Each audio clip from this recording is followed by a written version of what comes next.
Hello friends, welcome back to my YouTube channel Before You at Information. Victoria Memorial Hall Kolkata. ಕೋಲ್ಕತ್ತಾದ ಪ್ರಸಿದ್ಧ ಪ್ರವಾಸನೀಯ ಸ್ಥಳವಾದ Victoria Memorial Hall Kolkata ಈ ಪರಿಸರದ ಕುರಿತು ನೋಡೋಣ ಬನ್ನಿ. ಕೋಲ್ಕತ್ತಾದ ಹೃದಯ ಭಾಗದಲ್ಲಿರುವ ವಿಕ್ಟೋರಿಯಾ ಮೆಮೋರಿಯಲ್ ಹಾಲ್ ಒಂದು ಭವ್ಯವಾದ ಬಿಳಿಯ ಅಮೃತಶಿಲೆಯ ಸ್ಮಾರಕವಾಗಿದೆ. ಈ ಸ್ಮಾರಕವನ್ನು ಕ್ರಿಸ್ತಶಕ 1909ರಿಂದ 1921ರವರೆಗೆ ಸುಮಾರು 12 ವರ್ಷಗಳ ಕಾಲಾವಧಿಯಲ್ಲಿ ನಿರ್ಮಿಸಲಾಗಿದೆ. ಬ್ರಿಟಿಷ್ ರಾಣಿಯಾದ ವಿಕ್ಟೋರಿಯಾ ರಾಣಿಯ ಸವಿ ನೆನಪಿಗಾಗಿ ಈ ಒಂದು ಸ್ಮಾರಕವನ್ನು ನಿರ್ಮಾಣ ಮಾಡಲಾಗಿದೆ. ಪ್ರಸ್ತುತ ಭಾರತ ಸರ್ಕಾರದ ಸಂಸ್ಕೃತಿ ಸಚಿವಾಲಯದ ಆಡಳಿತಕ್ಕೆ ಒಳಪಟ್ಟಿರುವ ಮತ್ತು ಪ್ರಮುಖ ವಸ್ತು ಸಂಗ್ರಹಾಲಯವಾಗಿದ್ದು ಕೋಲ್ಕತ್ತಾ ನಗರದ ಪ್ರಮುಖ ಪ್ರವಾಸಿ ಸ್ಥಳವಾಗಿದೆ. ಈ ಸ್ಥಳದ ಕುರಿತು ಕೆಲವೊಂದು ಮಾಹಿತಿಗಳನ್ನು ಈ ವಿಡಿಯೋದಲ್ಲಿ ನೋಡೋಣ. ಈ ಸ್ಮಾರಕವನ್ನು ಭಾರತದ ವೈಸರಾಯ್ ಆಗಿದ್ದ ಲಾರ್ಡ್ ಕರ್ಜನ್ ಪರಿಕಲ್ಪನೆ ಮಾಡಿದ್ದರು. ಕ್ರಿಸ್ತಶಕ 1906ರಲ್ಲಿ ಅಂದಿನ ರಾಜಕುಮಾರರಾಗಿದ್ದ ವೆಲ್ಸನ್ ಇದರ ಶಂಕುಸ್ಥಾಪನೆ ಮಾಡಿದ್ದರು. ಈ ಸ್ಮಾರಕವು ಇಟಾಲಿಯನ್ ನವೋದಯ ಮತ್ತು ಇಂಡೋ-ಸಾರ್ನಿಕ್ ವಾಸ್ತುಶಿಲ್ಪ ಶೈಲಿಗಳ ಮಿಶ್ರಣವನ್ನು ಹೊಂದಿದೆ. ಈ ಸ್ಮಾರಕವನ್ನು ತಾಜ್ ಆಫ್ ದಿ ರಾಜ್ ಎಂದು ಕರೆಯಲಾಗುತ್ತದೆ. ಈ ಸ್ಮಾರಕದ ನಿರ್ಮಾಣ ಕಾರ್ಯವನ್ನು ರಾಜೇಂದ್ರನಾಥ್ ಮುಖರ್ಜಿ ಮತ್ತು ಥಾಮಸ್ ಅಕ್ವಿನ್ ಮಾರ್ಟಿನ್ ಆ್ಯಂಡ್ ಕಂಪನಿಯು ವಹಿಸಿಕೊಂಡಿತ್ತು. ಈ ಸ್ಮಾರಕವು ಸುಮಾರು 64 ಎಕರೆ ಭೂಪ್ರದೇಶವನ್ನು ಹೊಂದಿದ್ದು ವಿಶಾಲವಾದ ಉದ್ಯಾನವನವನ್ನು ಹೊಂದಿದೆ. 12 ವರ್ಷಗಳಲ್ಲಿ ಸಂಪೂರ್ಣಗೊಂಡ ಈ ಸ್ಮಾರಕವು ವಿನ್ಯಾಸದಲ್ಲಿ ತಾಜ್ ಮಹಲ್ ಮಾದರಿಯನ್ನು ಹೋಲುತ್ತದೆ.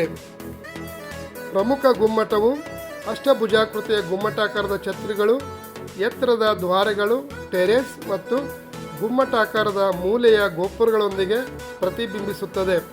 ಸ್ಮಾರಕದ ಗೋಳಾಕಾರದ ಗೋಡೆಯ ಒಳಗಿನ ಗೋಡೆಗಳ ಸುತ್ತಲೂ ಫ್ರಾಂಕ್ ಓವನ್ ಸ್ಯಾಲಿಸ್ಬರಿ ಅವರ 12 ಕ್ಯಾನ್ವಾಸ್ ಲುಟೇನ್ಗಳ ಸರಣಿಯಿದ್ದು ಜೀವನ ಚರಿತ್ರೆಗಳು, ಮುದ್ರಣಗಳು ಮತ್ತು ವರ್ಣಚಿತ್ರಗಳನ್ನು ಇಲ್ಲಿ ಕಾಣಬಹುದಾಗಿದೆ. ವಿಕ್ಟೋರಿಯಾ ಸ್ಮಾರಕದ ಉದ್ಯಾನಗಳನ್ನು ಲಾರ್ಡ್ ರೆಡಿಸ್ಡೆಲ್ ಮತ್ತು ಡೇವಿಡ್ ಫ್ರೈನ್ ವಿನ್ಯಾಸಗೊಳಿಸಿದ್ದಾರೆ. 1902ರಲ್ಲಿ ಎಮರ್ಸನ್ ವಿಕ್ಟೋರಿಯಾ ಸ್ಮಾರಕಕ್ಕಾಗಿ ಮೂಲ ವಿನ್ಯಾಸದ ರಚನೆಗಾಗಿ ಎಸ್ಟ್ ಅವರನ್ನು ನೇಮಿಸಿಕೊಂಡರು. ಸ್ಮಾರಕದ ಕೇಂದ್ರ ಗುಮ್ಮಟದ ಮೇಲ್ಭಾಗದಲ್ಲಿ ಎಸ್ಟ್ ರಚಿಸಿದ 16 ಅಡಿ ಎತ್ತರದ ವಿಜಯದ ದೇವತೆಯ ಆಕೃತಿ ಇದೆ. ಗುಮ್ಮಟದ ಸುತ್ತಲೂ ಕಲೆ, ವಾಸ್ತುಶಿಲ್ಪ, ನ್ಯಾಯ ಮತ್ತು ದಾನ ಸೇರಿದಂತೆ ಸಾಂಕೇತಿಕ ಶಿಲ್ಪಗಳಿದ್ದು ಎತ್ತರದ ಮುಖಮಂಟಪದ ಮೇಲೆ ಮಾತೃತ್ವ, ವಿವೇಕ ಮತ್ತು ಕಲಿಕೆಯ ಶಿಲ್ಪಗಳಿವೆ. ವಿಕ್ಟೋರಿಯಾ ಸ್ಮಾರಕವು 25 ಗ್ಯಾಲರಿಗಳನ್ನು ಹೊಂದಿದೆ. ಇವುಗಳಲ್ಲಿ ರಾಯಲ್ ಗ್ಯಾಲರಿ, ರಾಷ್ಟ್ರೀಯ ನಾಯಕನ ಗ್ಯಾಲರಿ, ಭಾವಚಿತ್ರ ಗ್ಯಾಲರಿ, ಕೇಂದ್ರ ಸಭಾಂಗಣ, ಶಿಲ್ಪಕಲೆ ಗ್ಯಾಲರಿ, ಶಸ್ತ್ರಾಸ್ತ್ರ ಮತ್ತು ಶಸ್ತ್ರಾಗಾರ ಗ್ಯಾಲರಿ ಜೊತೆಗೆ ಹೊಸದಾದ ಕೋಲ್ಕತ್ತಾ ಗ್ಯಾಲರಿಯನ್ನು ಹೊಂದಿದೆ. ವೀಕ್ಷಕರೇ, ಒಳಾಂಗಣ ಗ್ಯಾಲರಿಗಳನ್ನು ಈ ಒಂದು ವಿಡಿಯೋದಲ್ಲಿ ನಾನು ನಿಮ್ಮೊಂದಿಗೆ ಹಂಚಿಕೊಳ್ತಾ ಇದ್ದೀನಿ. ಅವರು ಬಳಸುತ್ತಿದ್ದಂತಹ ಪಿಯಾನೋ ಇದು. ಒಳಾಂಗಣ ಗ್ಯಾಲರಿಯಲ್ಲಿ ಅದ್ಭುತವಾದ ಚಿತ್ರಗಳನ್ನು ನೀವು ಕಾಣಬಹುದಾಗಿದೆ. ವಿಕ್ಟೋರಿಯಾ ಸ್ಮಾರಕದ ಮೂಲ ನಕ್ಷೆ ಇದು. ಅತ್ಯಂತ ಅದ್ಭುತವಾಗಿ ಮೂಲ ನಕ್ಷೆಯನ್ನು ಅವರು ನಿರ್ಮಾಣ ಮಾಡಿದ್ದಾರೆ. ವಿಕ್ಟೋರಿಯಾ ರಾಣಿಯ ಪ್ರತಿಮೆ. ಒಳಾಂಗಣದ ಗುಮ್ಮಟಗಳಲ್ಲಿ ಅತ್ಯಂತ ಅದ್ಭುತವಾದ ವಾಸ್ತುಶಿಲ್ಪವನ್ನು ನಿರ್ಮಾಣ ಮಾಡಿದ್ದಾರೆ. ಈ ರೀತಿಯಾಗಿ ಗುಮ್ಮಟದ ಒಳಭಾಗದಲ್ಲಿ ವಸ್ತು ಸಂಗ್ರಹಾಲಯಗಳು ಪ್ರದರ್ಶನಕ್ಕೆ ಅನುವು ಮಾಡಿಕೊಡಲಾಗಿದೆ. ಪ್ರತಿದಿನವೂ ಈ ರೀತಿಯಾಗಿ ಜನರು ಈ ಒಂದು ವಸ್ತು ಸಂಗ್ರಹಾಲಯವನ್ನು ನೋಡೋದಕ್ಕೆ ಇಲ್ಲಿಗೆ ಬರುತ್ತಾರೆ. ತುಂಬ ಅದ್ಭುತವಾದಂತಹ ಗ್ಯಾಲರಿ ಅನುಭವಗಳನ್ನು ಇಲ್ಲಿ ನಾವು ಕಾಣಬಹುದಾಗಿದೆ.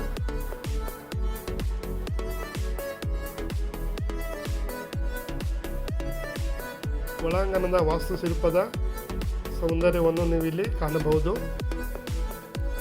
ತುಂಬ ಎತ್ತರವಾದಂತಹ ಕಟ್ಟಡವನ್ನು ನಿರ್ಮಾಣ ಮಾಡಿದ್ದಾರೆ. ಇದು ಹಿಂಭಾಗದ ಒಂದು ದೃಶ್ಯ ನೋಡಿ ವೀಕ್ಷಕರೇ. ವಿಕ್ಟೋರಿಯಾ ಸ್ಮಾರಕ ಈ ರೀತಿಯಾಗಿ ನಿಮಗೆ ಕಾಣಿಸುತ್ತದೆ.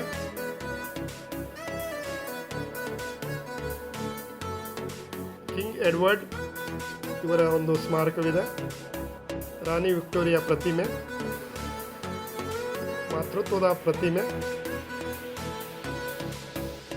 ರಾಣಿ ಪರಮಾತ್ಮನ ದರ್ಶನ ಮಾಡಿದಂಥ ಸನ್ನಿವೇಶಗಳು, ಸುವರ್ಣ ಮಹೋತ್ಸವ ಸೇವೆ, ಕೆಥೆಡ್ರಲ್ನಲ್ಲಿ ವಜ್ರ ಮಹೋತ್ಸವ ಸೇವೆ, 1901ರಲ್ಲಿ ರಾಣಿ ವಿಕ್ಟೋರಿಯಾ ರಾಜ್ಯದಲ್ಲಿದ್ದಾಗ. ಬನ್ನಿ ವೀಕ್ಷಕರೇ, ವಿದ್ಯುತ್ ದೀಪಗಳ ಅಲಂಕಾರದಲ್ಲಿ ವಿಕ್ಟೋರಿಯಾ ಹಾಲನ್ನು ನಾವು ಕಣ್ತುಂಬಿಕೊಳ್ಳೋಣ. ವಿದ್ಯುತ್ ಅಲಂಕಾರದಲ್ಲಿ ವಿಕ್ಟೋರಿಯಾ ಹಾಲ್ ಈ ರೀತಿಯಾಗಿ ನಮಗೆ ಕಾಣಿಸುತ್ತದೆ. ಮುಸ್ಸಂಜೆಯ ಸಮಯದಲ್ಲಿ ಅದ್ಭುತವಾದಂತಹ ದೃಶ್ಯಾವಳಿಗಳನ್ನು ನಾವು ಇಲ್ಲಿ ಕಾಣಬಹುದಾಗಿದೆ. ವೀಕ್ಷಕರೇ, ವಿಡಿಯೋನ ಲೈಕ್ ಮಾಡಿ, ಚಾನಲನ್ನು ಸಬ್ಸ್ಕ್ರೈಬ್ ಮಾಡ್ಕೊಳ್ಳಿ. ಮತ್ತೊಂದು ವಿಶೇಷವಾದ ವಿಡಿಯೋದೊಂದಿಗೆ ನಾನು ನಿಮ್ಮನ್ನು ಸಂಧಿಸ್ತೀನಿ.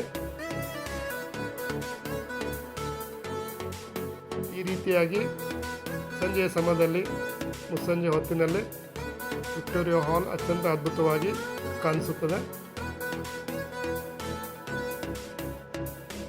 ಕಲ್ಕತ್ತೆಯ ಹೃದಯ ಭಾಗದ ಈ ಒಂದು ಅವಿಸ್ಮರಣೀಯ ಪ್ರವಾಸಿ ತಾಣ. ಧನ್ಯವಾದಗಳು ವೀಕ್ಷಕರೇ.